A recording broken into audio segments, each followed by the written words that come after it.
बहू का लौटा बचपन। रश्मि की सास उससे बहुत काम कराती थी और वो इस बात से बहुत परेशान हो गई थी।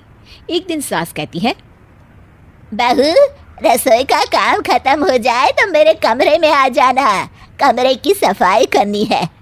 ये कहकर सास वहां से चली जाती है। ये सासू माँ भी ना एक के बाद एक काम देती ही जाती है, जैसे कि मैं कोई बोतल से निकली हुई जिन हूँ। रश्मि अपनी सास के कमरे में जाती है और स्टूल पर चढ़कर अलमारी से सामान निकाल रही होती है। अरे बहू, संभाल कर, मेरा सामान तोड़ मत दियो। वाह, इन्हें अपनी बहू की कोई चिंता नहीं है, सामान की पड़ी है कि वो ना टूट जाए। अब तो इनका सामान तोड़ना ही पड़ेगा। रश्मि सामान हाथ में पकड़ लेती है और नाटक करने लगती है। सास ये देखकर घबरा जाती है। अरे बहू, मेरा सामान बचाकर कहीं गिर ना जाए। हाँ हाँ मम्मी जी, नहीं गिराऊंगी आपका सामान। रश्मि का सच में बैलेंस बिगड़ जाता है। अरे मेरा तो सच में बैलेंस बिगड़ रहा है। रश्मि स्टूल से नीचे गिर जाती है और उसका सर बेड से लग जाता है। रश्मि के सर में दर्द हो रहा होता है। वो बेहोश नहीं हुई होती है, लेकिन वो आंखें मूंद कर पड़ी रहती है। ये देखकर उसकी सास घबरा जाती है। अरे बहू, ठीक तो है ना? तू बोलती क्यों नहीं बहू? ये अच्छा मौका है, बेहोशी का नाटक कर लेती हूँ, काम से तो बच जाऊंगी। सास रश्मि को बेड पर लेटा देती है और अपने बेटे सूरज और डॉक्टर को फ़ोन करती है। वे दोनों कुछ ही देर में घर आ जाते हैं। सर पर चोट आने की वजह से ये बेहोश हो गई है। मैं कुछ दवाइयाँ लिख कर देता हूँ, ये मंगा लीजिएगा। उफ, वो ठीक हो जाऊंगी तो फिर से काम करना पड़ेगा। क्या करूं? अरे हाँ, ऐसी तरकीब निकाली है जिससे काम भी नहीं करना पड़ेगा और मेरी प्यारी सासू माँ को भी सबक सिखाने का मौका मिल जाएगा। डॉक्टर चले जाते हैं और रश्मि होश में आती है।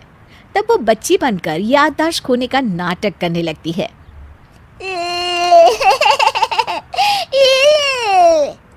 अरे बेटा, ये बच्चे के रोने की आवाज़ कहाँ से आ रही है?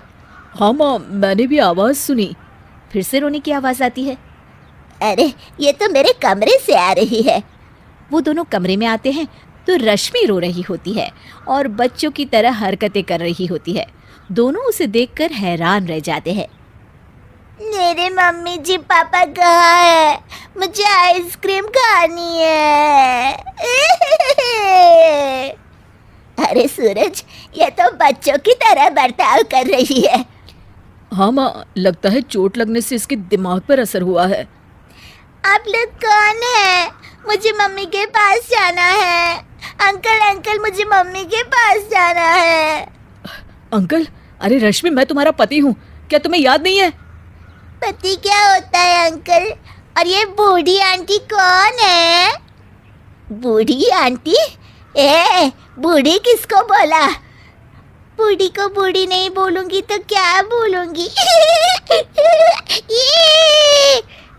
तुझे तो अभी बताती हूँ मैं। बूढ़ी आंटी, गंदी बूढ़ी आंटी, गंदी बूढ़ी आंटी। मैं कल ही डॉक्टर के पास लेकर जाता हूँ रश्मि को। अगले दिन सुबह रश्मि की सास सारा काम खुद करती है और ये देखकर रश्मि को बड़ा मज़ा आ रहा होता है। अरे वाह, इस नाटक में तो बड़ा ही मज़ा आ रहा है। चलो थोड़ी और सेवा करवाते हैं सासू माँ से। आंटी, मुझे ना भूख लगी है। अरे इतनी देर से मेरा सर खा रही है, तेरी भूख नहीं मिटी। अब क्या खाना है तुझे? मुझे चॉकलेट शेक पीना है।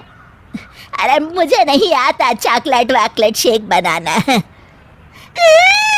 मुझे चॉकलेट शेक चाहिए, मुझे चॉकलेट शेक चाहिए। अच्छा, मेरी माँ चुप हो जा, लाती हूँ बनाकर चॉकलेट शेक। रश्मि अपनी सास से खूब काम करा रही होती है और अपने नाटक का जमकर फायदा उठा रही होती है। रश्मि पूरे घर को बार बार गंदा कर देती है और उसकी सास बार बार सफाई कर रही होती है। ए बहू, तुझे समझ में नहीं आ रहा? कितनी बार कहा है कि एक जगह बैठ, अभी एक थप्पड़ लगाऊंगी तुझे। रश्मि रोना शुरू कर देती है। अरे अच्छा बाबा, माफ कर दे, मत रो। तुझे जो करना है कर, पर रो मत मेरी माँ। रश्मि अपनी सास की नाक में दम कर देती है। कुछ देर बाद सूरज फिर से डॉक्टर को लेकर आते हैं और डॉक्टर पूरी तरह रश्मि की जांच करता है। मुझे लगता है कि इनको हॉस्पिटल में ले जाकर स्कैन करना होगा, तभी कुछ पता चल पाएगा। बाप रे, मर गई। ये तो हॉस्पिटल ले जाने की बात करने लगे हैं। नहीं नहीं, मुझे हॉस्पिटल नहीं जाना। नहीं नहीं, मुझे हॉस्पिटल नहीं जाना डॉक्टर अंकल, गंदे अंकल, मुझे नहीं जाना। डॉक्टर तभी एक इंजेक्शन निकालते हैं और रश्मि को लगाने जा रहे होते हैं। नहीं नहीं, मुझे इंजेक्शन मत लगाइए डॉक्टर, मुझे इंजेक्शन से बहुत डर लगता है। मैं तो नाटक कर रही थी, मैं बिल्कुल ठीक हूँ। डॉक्टर और रश्मि की सास और पति एकदम दंग रह जाते हैं और रश्मि के इस नाटक का हो जाता है दी एंड।